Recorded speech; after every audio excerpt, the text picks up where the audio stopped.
Hi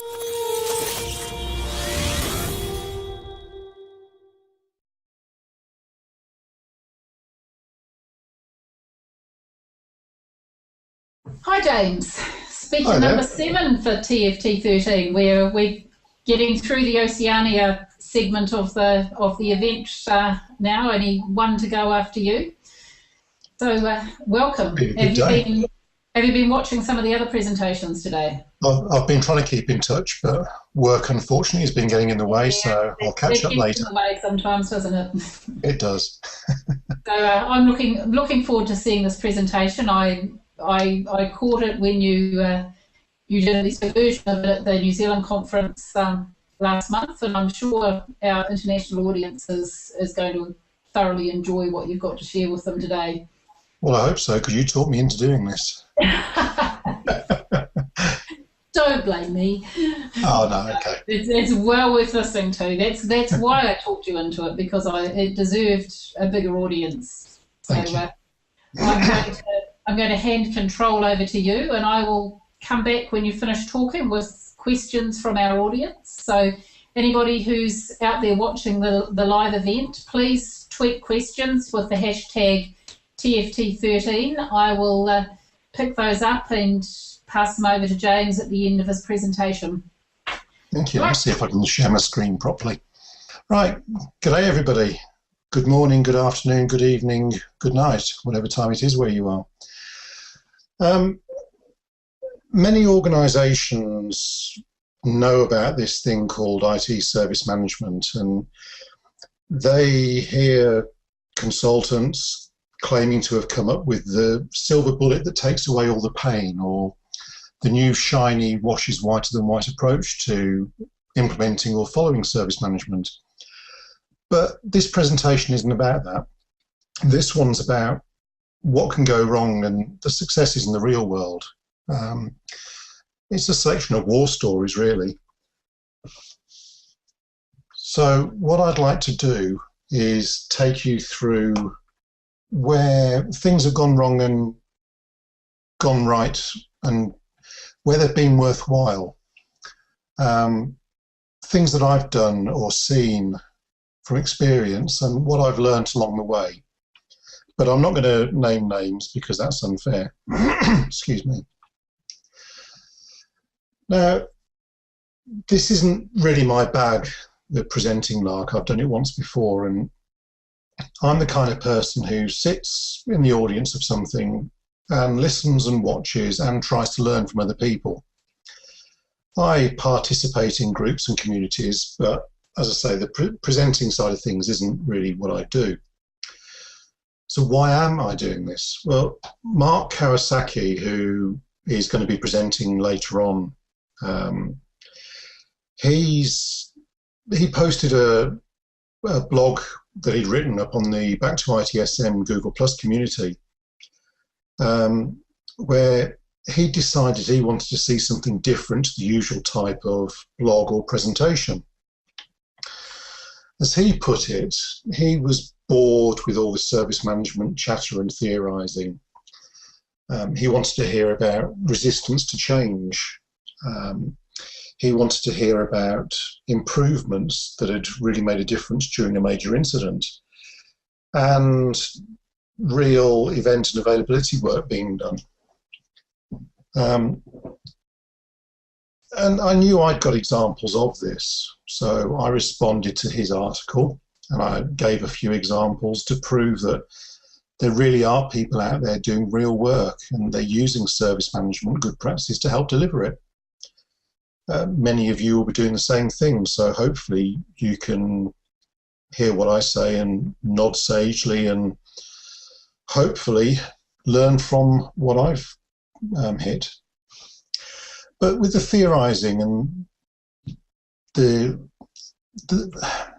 that kind of thing, it's not something what I do. I read it, I try and participate, and not as often as I'd like to, but generally three things get in the way. There's work, which I think we all have to struggle with. There's family. We all want to spend time with our families. And then there's distractions. But I've been there and I've done that. I've worked my way through multiple roles over the many years. I've worked on help desks. I've set up help desks. I've managed help desks. I've done techie work, and I've done management. I've worked with third parties, consultancy companies, and I've been on the receiving end of it going wrong as well as it going right. As a manager, I've got it wrong as well as getting it right. And as a consultant, I like to think I've got it right more often than getting it wrong. But I've learned from others throughout my career. With regards to the management and the consulting and the practitioner side of things, the difference I see between those different roles is that as a manager or a practitioner, you are asked to make a decision immediately. You're asked to put your point of view across. You have to know the answer almost immediately. Whereas as a consultant, you're given that opportunity, hopefully, to focus on a particular area and consider your response before acting. As I say, as a manager or consultant, you don't always get that luxury. So I like to think I'm in a place now where I can actually add value. So if we go through some of the points that Mark raised in his blog, he wanted to hear about resistance. So in my mind, resistance can come about through many different ways, and we've heard people discuss organisational change and many different areas. But you've got those cultural change issues where people resist new ways of working. They don't like new team structures or new shift patterns, new management coming in, team sizes changing or reducing. There's many different things, and we'll go through some of those. There's also changes to tool sets, and it's something that I've seen, and the first time I saw it, I really wasn't expecting it. Now, one of those areas of resistance was partially of my own doing, and one of it was at a client site that had started before I even got there. But I'm sure we've all worked somewhere where the main service management tool set hasn't been to everyone's liking. Either it's not intuitive enough, there's too many fields, not enough fields, reporting's cumbersome, it's not pretty enough, many different things. Yet I've been in organisations where changes of tool set have brought about that resistance because people just don't like to change the tool that they like to complain about. Now, you can get around this by engaging, or at least mitigate the resistance, by engaging as many people as you can. Obviously, you make sure the key users are involved in the process of understanding what was wrong, what's going to be fixed or try to be fixed. But there are teams out there who might only use the tool occasionally. They may just go in and update something once a month or even once a quarter. But you have to engage with them as well, because if they're ignored, they can be quite a vocal, as I've found out to my at my cost, they can be quite a vocal group of people. They may not use it very often, but they may be the ones who are using it most effectively. And don't expect that just because people sign off on a new tool set and agree that it's going to deliver all of their requirements, that they'll be happy with it. We're dealing with people here, and out of that holy trinity of people, process and tool, as been mentioned earlier, people are the hardest ones to get right and also the most important. The other area that I've seen resistance is by customers or users. Excuse me. Change to them can be seen as just another way to make life harder for them, or to remove their favourite support technician from their grasp. it's a key area that needs to be addressed as early in the change process as the team members being affected. So if you get this wrong at the start, it can take months to put right. We'll go through that in a bit, but it's a big deal. The pain of the resistance to change, what can go wrong? Well, there's the poor team spirit. If this isn't handled correctly, one person's negative view of a change can bring down the rest of the team's view. Too often I've seen a minority change the majority's mindset just through continual complaining and negativity. And that poor team spirit has also got the ability to be concentrated on the management or the leadership team, which, you know, they can come look at it as a, why are you allowing this to happen to us? Why are you doing this to us? Now, you could have that positive aspect of it pulling the whole team together, but it's not really the way you want them to come together, through a negative aspect. And if you've still got that resistance to change, again, that can take months to put right as well.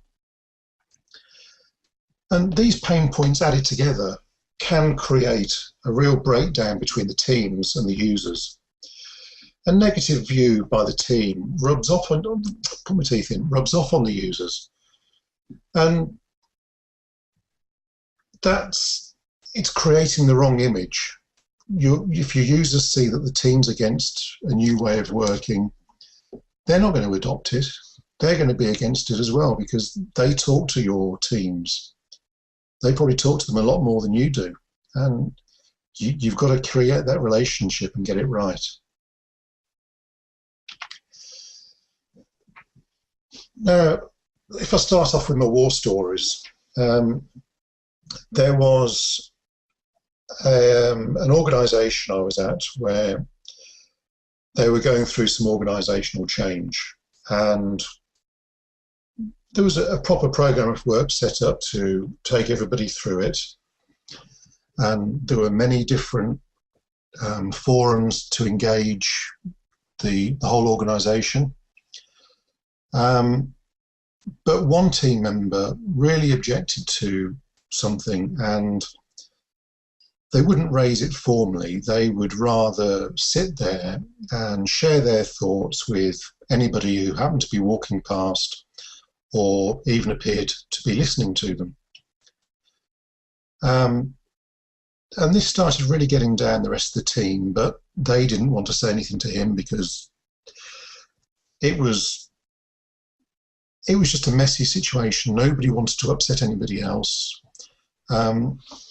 And when I became aware of it, I went and had a chat with them, the individual that was coming across this way. And we addressed the points that they were raising. And over the course of a couple of days, we finally got down to the root cause of their concern, which was the fact that they hadn't been able to make all of the information sharing sessions. So they didn't have all the facts. And they were therefore commenting on a situation that they didn't fully understand. Nobody had realised that he hadn't been able to make all the sessions because there'd been multiple sessions, and it was assumed that, you know, if there wasn't at one, they'd be at another. So I made a point of bringing them up to speed on everything they'd missed out on, and explained the impact of their attitude on the wider team and the negative feeling that it was creating. And they actually felt terrible about this because they hadn't realised. So while they didn't still fully agree 100% with what was being done, they understood the drivers for it, and they understood where it was heading and why it was heading there. But they actually went and apologised to the rest of the team for their negative approach. And it was little tiny things that broke down that poor team spirit, but through trying to address it and spending time with them, we were able to turn that round, at least to a more positive attitude. It wasn't 100%, but organisational change, when it's not done properly, can have that effect, as you've heard earlier. But potentially the worst of these three that I've seen is that breakdown between teams and your users or customers. And this can be for a couple of reasons. Customers won't talk to or work with a team because of the negative attitudes, as I mentioned earlier, or those disruptive ways of working. Or the customer ignores the new way of working because they just liked the old way. And if customers won't change and they continue to do things like ring their favourite person direct, then that's hard. It starts putting strain on everybody involved. There was an organisation I worked with that was moving towards a central service desk.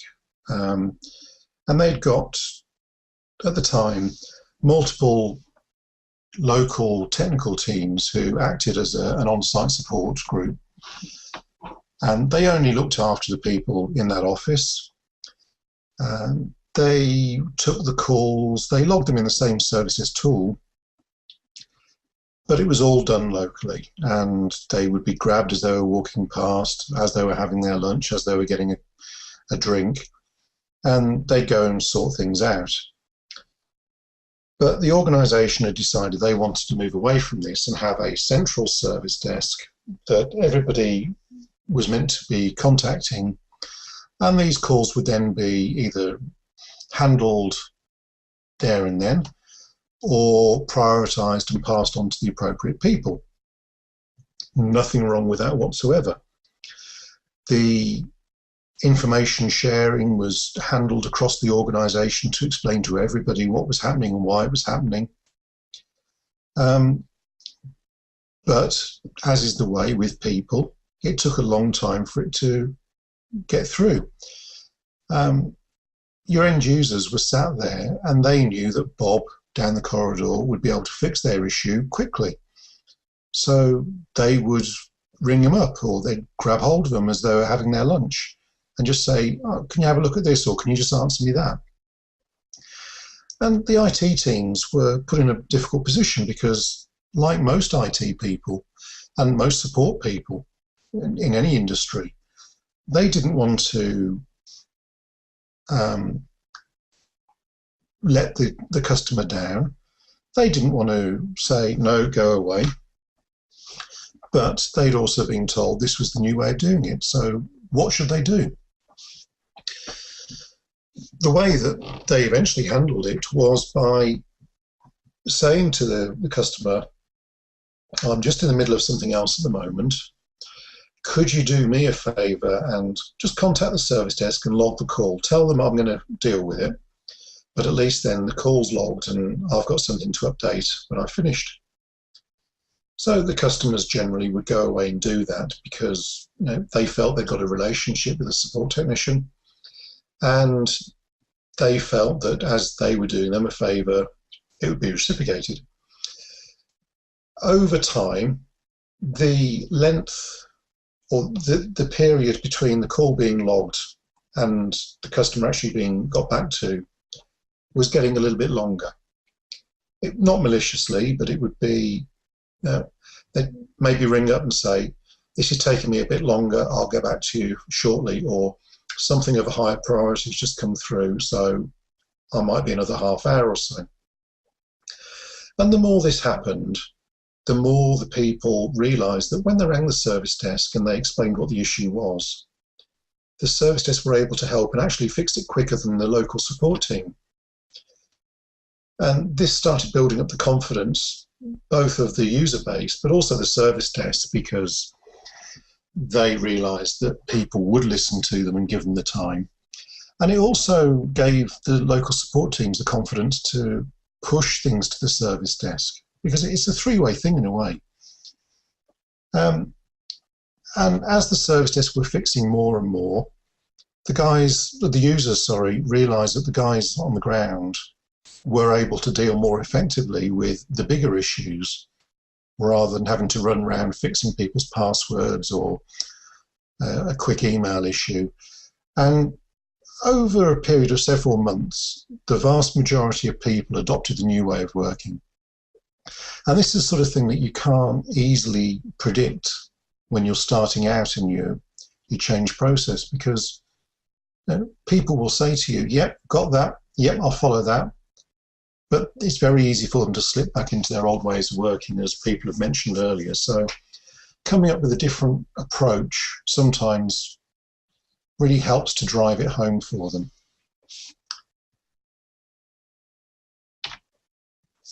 Now, the pleasures, like a good bacon sandwich, of these changes, if you get it right and you can bring people, teams and the users along on the journey, it can be so fulfilling. You've got improved ways of working that the majority of people will acknowledge. You can get respect from your customers because they can see what you're doing and why you're doing it. And if they understand and they respect what you're doing, it becomes so much easier to keep that momentum up. And if you've got good metrics, you can demonstrate the improvements, and that too helps you drive in the next piece of work that you want to do, because you can demonstrate that you're not just doing this to keep somebody in work or to look busy. You're doing it for a reason, and those reasons can be demonstrated. Now, there was another client I worked with, another organisation, where when I went there, the atmosphere was what I suppose you could call toxic. You'd got a poor relationship between the different teams that made up IT, and you'd got a poor relationship, if you can call it a relationship, between the users and IT. We saw what was happening, and you'd got the help desk who were busy running around fixing people's issues, so there was nobody actually on the desk to take the calls. That's when people did call, because a lot of the time people were dealing with their colleagues rather than the service desk or the help desk, because they knew that, well, if I ring, chances are nobody will get back to me. If I email, chances are it'll just get lost. If somebody does get back to me and I get a call reference number, it could be weeks before anybody actually fixes it. So I'll look online or I'll talk to my colleagues. Now, admittedly, this was in the days before everybody was really used to using Google. It was in the good old days of Yahoo and Alta Vista, but it showed how bad the relationship was, because people would put the extra effort into finding the information rather than ringing up the so-called experts. So we did a survey throughout the organisation just to see what people's thoughts were. And we had a resounding, deafening silence. We had about 2% response rate, which is in anybody's books is bad. And the vast majority of that 2% were actually IT people responding, which doesn't really give you a good view of how the organisation views things. So we went out and spoke to people.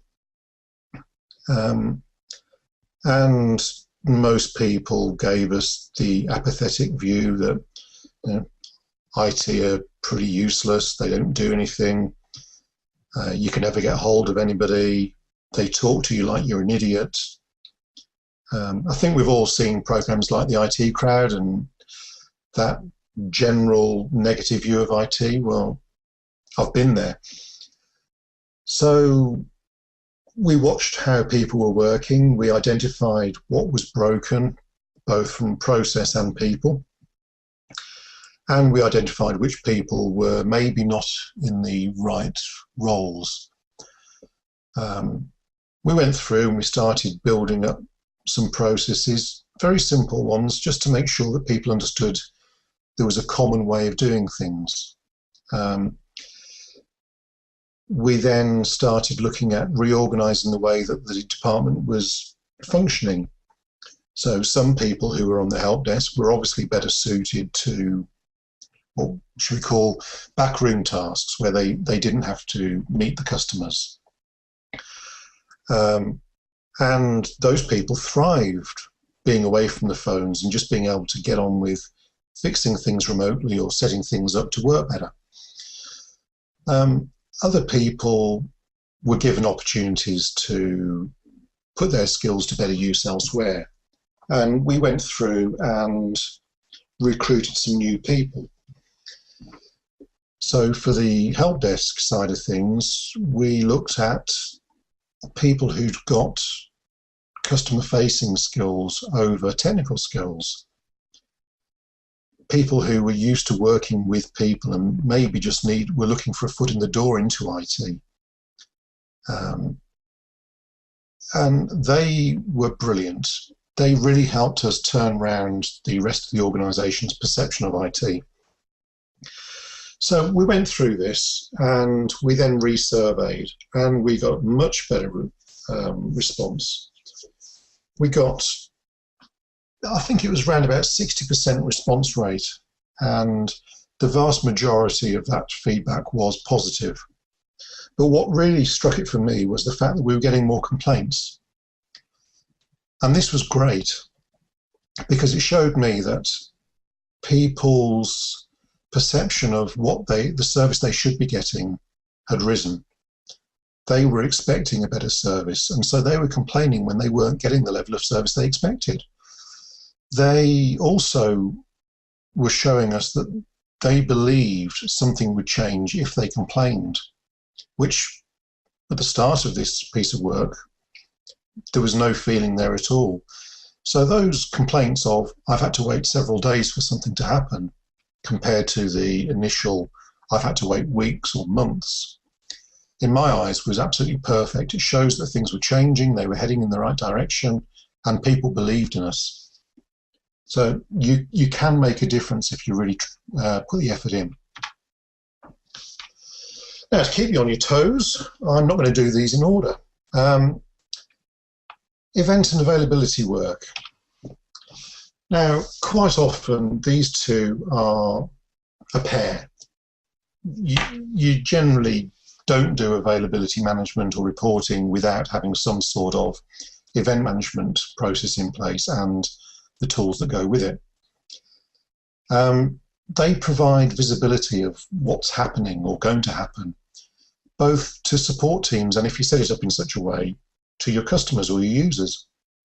And it can also provide assistance to support teams to enable them to see what else might be affected during an incident or as part of a change. The pain of not having effective event management, though, is something that I'd like to guess we've all been through.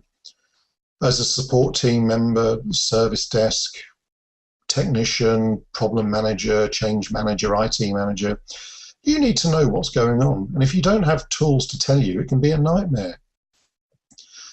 Imagine the phone rings at the service desk and a user asks if something is wrong with web access. So straight away you're on the back foot. Service desk agent tries it, it works fine. Somebody else tries it, it doesn't. So what's going on? Is it the site? Is it the computer? Is it the switches, the web monitoring application, the server, the firewall, because we all like to blame the firewall. And I've seen and been part of teams where it's taken what felt like hours to diagnose the issue before the resolution could be considered.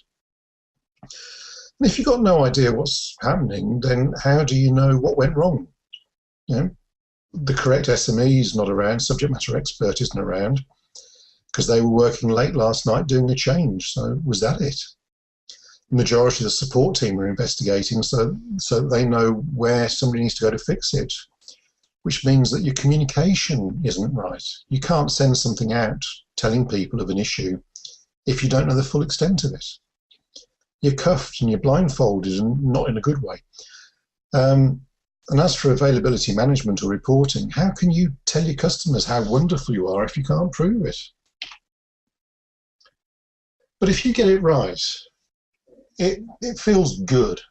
You need to know what you want to do first, and then get your tool in place.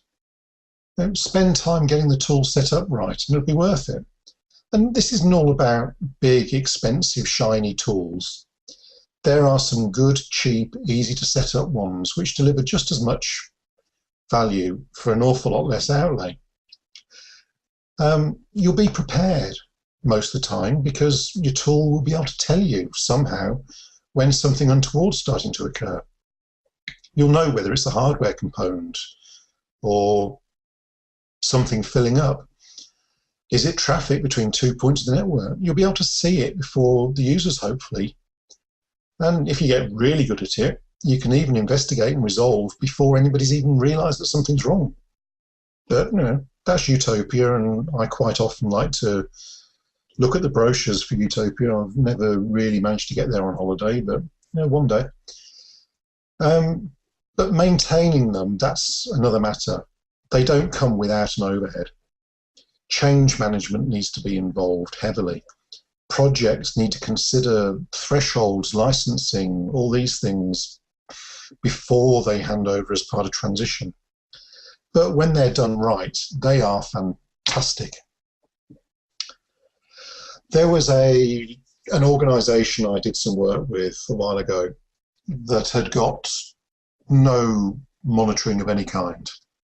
They did no event management. The first they knew about an issue was when the phone rang and somebody told them. They were a small IT group for a relatively small company, but it doesn't really make any difference. They just got no visibility of anything. And they spent their whole time, from the moment they walked through the door to the moment they went home, fighting fires. They'd done a business case, a rough one, to get some sort of monitoring tools in place, but it had been rejected because the people with the purse strings didn't see the issues. So why did they want to spend money on something that they didn't think was that big an issue? So we cheated. We downloaded a 30-day eval copy of some monitoring software that integrated with the service desk tool that they just put in place. And within a day, probably less, we'd got the thing up and running, and we were monitoring most components, but we made a point of monitoring those that we believed caused the most issue and the ones that were of the highest risk to the organisation. And left it a day or two, and then went back and looked at what was happening. And it scared the bejesus out of the team. They could see just how close multiple things were to failing. They could see how things were creaking, being stretched. And so we made a few changes to the infrastructure to put things right, but also we redid the business case. We used some of these results as drivers for change. We identified with a very wet finger in the air approach what the cost would be to the organisation if some of these key systems went down, and how likely they were to go down if we hadn't put in place the monitoring. Excuse me. And then we resubmitted the business case. And just having some hard facts for people who sign off on monetary or CapEx, it made them realise that actually there was value in implementing this. And a week later, they'd actually signed off on $5,000. We downloaded the license. We didn't have to re-implement the tool, but we were able to then roll it out a bit further and start managing the kind of events that were being put out. They were being auto-logged in the tool and being assigned to the correct person. And some of those people were external organizations who were involved in looking after components. But we'd got visibility of what was happening and we were able to track it. And this gave the guys a huge amount of confidence that when they were coming in the morning, they'd be aware of anything that was going to go wrong before it went wrong. They were also able to tell people that they needed to plan downtime on a system. That might only be an hour or two's notice, but to tell people, can you save your work? Could we do this at lunchtime? That kind of thing, just gave them a bit more control, and it really made their lives easier. Now we'll go back to what I feel is one of the key areas for implementing service management improvements in an organisation that's got nothing. That's around major incidents. To my mind, the three areas that outside of event management, that really improve the way major incidents are handled are communication, learning from it, and being transparent. Because in IT, we're not an island. We're a core part of most organisations now, whether they and we like it or not. And we've got to share what's happening. We've got to show that we've learned from what happened and that we have a plan to reduce the chance of it happening again. Excuse me.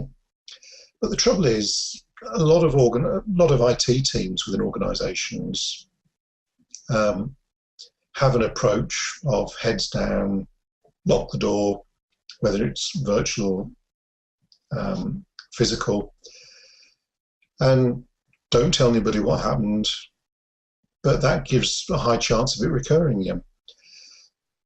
And most organisations just accept this. They don't complain because, or not formally anyway, because they just accept that this is the way it is, and they just moan to each other. But then in fairness, how often do you see a review of a failed marketing campaign throughout your organisation?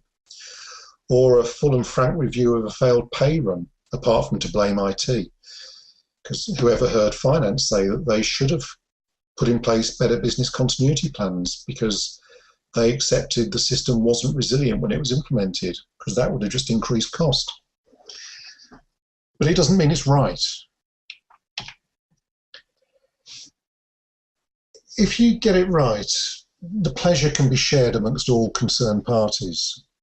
You communicate to your customers or users. You let them know what's going on, even if it's only to say that you're still working on it. Set up lines of communication. Make sure that you know who is going to be communicating and that the technicians who are working on the fix are left alone to get on with it. But make sure one person's responsible for updating. And if you commit to telling your user base every 30 minutes or an hour what's going on, get an update 10 minutes before that so that it's actually sent out on time. There's nothing worse than telling people you're going to do something and then not doing it when you said you were going to.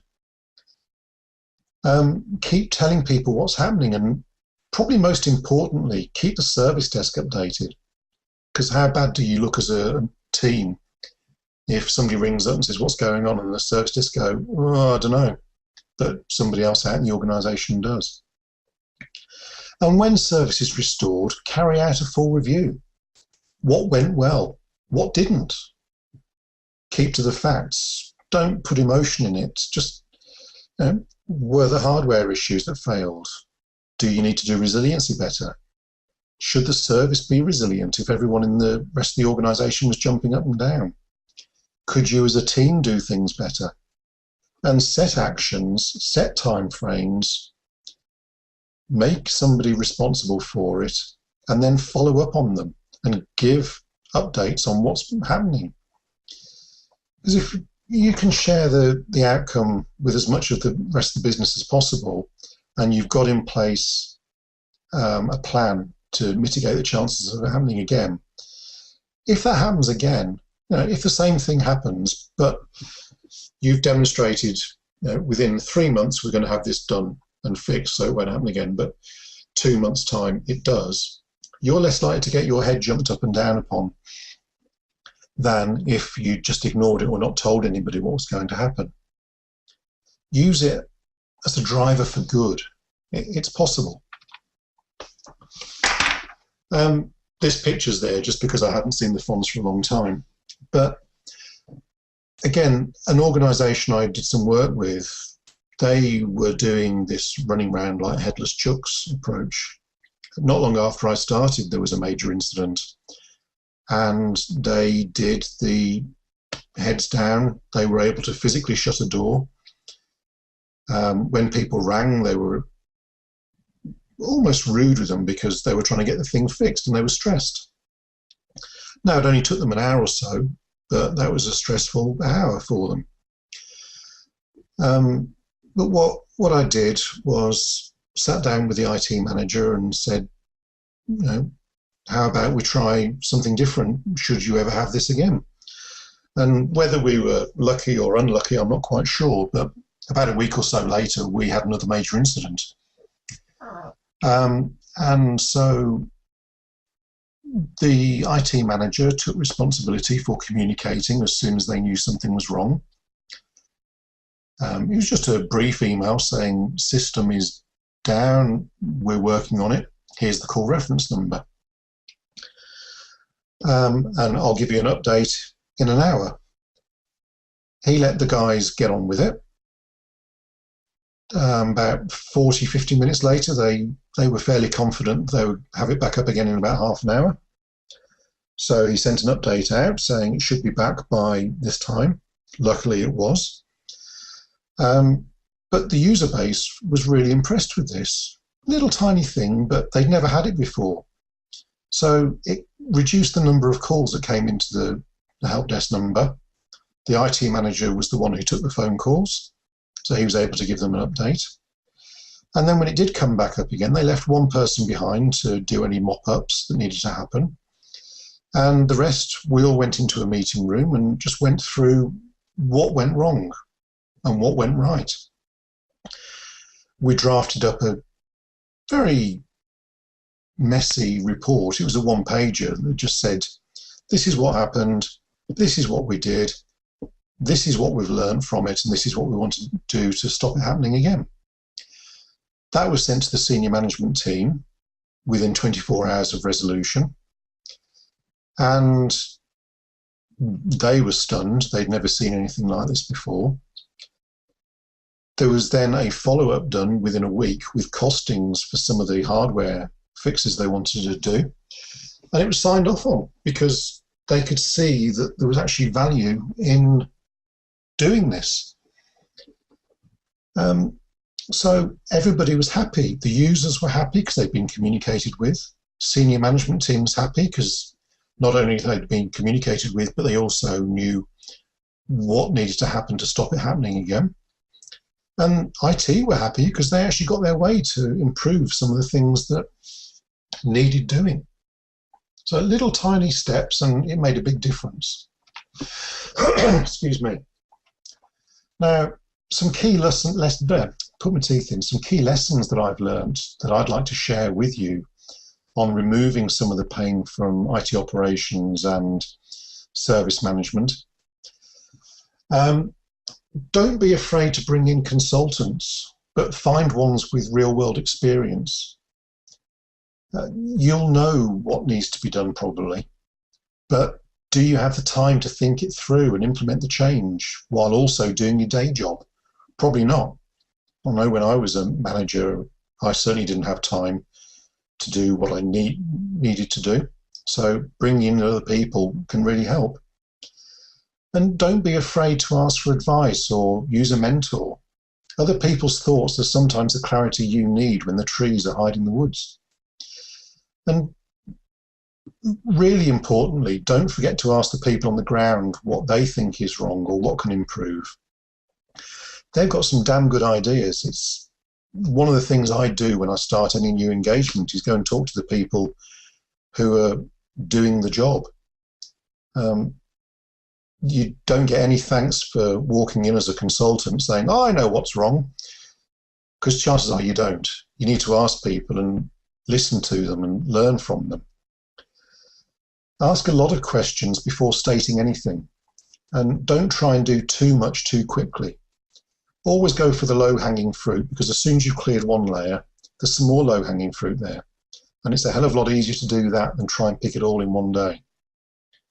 There's a wonderful framework from Rob England, IT skeptic, called TIPU, which is along these lines. And I really recommend, get the opportunity, and there's no reason why you shouldn't have that opportunity, Go and look it up. And remember, it doesn't matter who you are, you don't know it all. You can learn from others. Admit it to them and admit it to yourself. Use your peers. Accept that other people can sometimes do things better and generally will. So use them, learn from them. And finally, check out some of these people and places whom I find to be providing valuable insights into different ways of thinking or doing. There's Mark Kawasaki, who's Wind Up Bird. If it hadn't been for his thoughts, I wouldn't be doing this.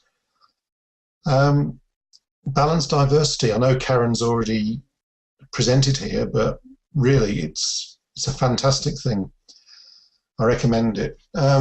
Kirsty's Sensible Service Management blog really does make you think about things in a different way.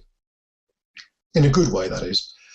Rob England, his Basic Service Management site. He's got some wonderful checklists if you're in the operations sphere, just to make sure you're doing things correctly. It's a good way to get you started. And again, Tipu.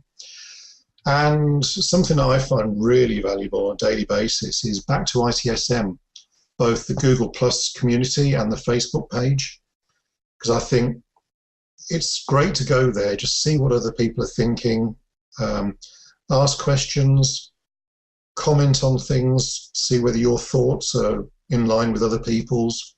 But you don't have to be involved, just lurk. There's a lot of good people who lurk out there, and it's a good source for information. And on that note, I'd like to say thank you very much. Look me up, say hello. Well done, James. Hello. How do you feel now you've done that? Much better now it's over. I can hear the bottle of wine opening. No, it was very good. There were lots of tweets coming through about your content, so there was certainly good. A number of people listening to you. Now I have one question that's come through from someone you might know, Karen Ferris.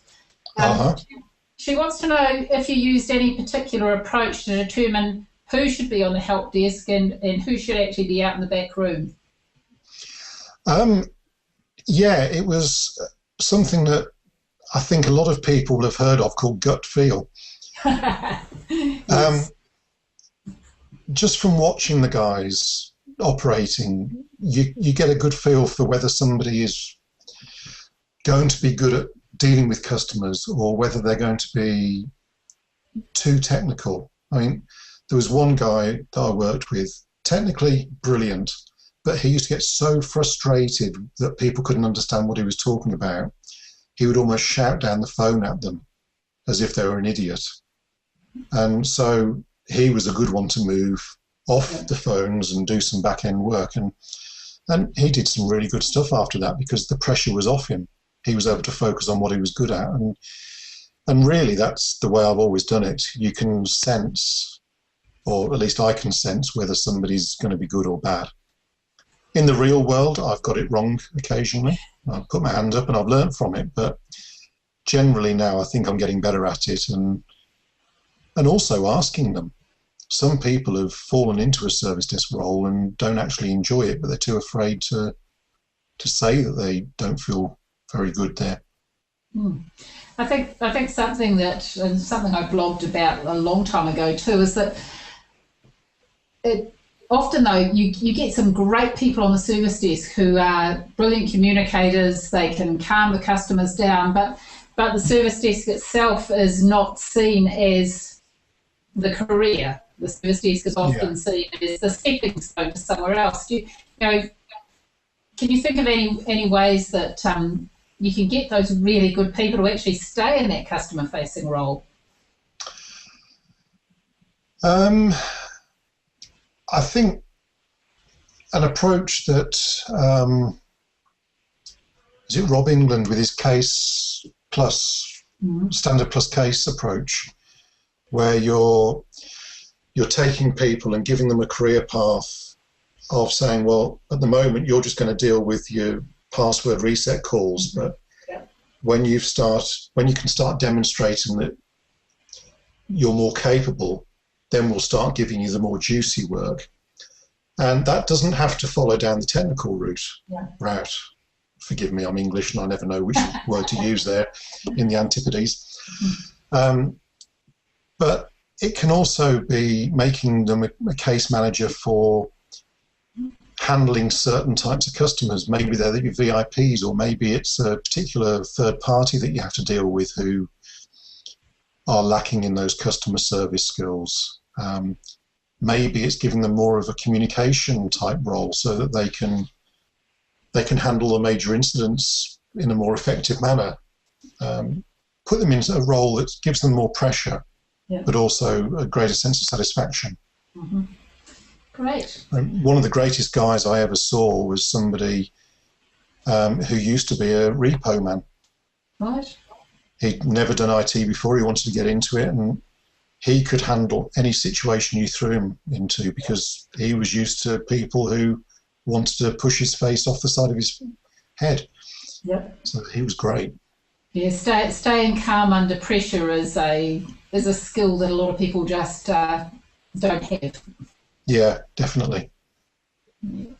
Well, wonderful. I mean, that's been a very enlightening presentation. Thank you, James. Oh, glad you enjoyed it. Thank you.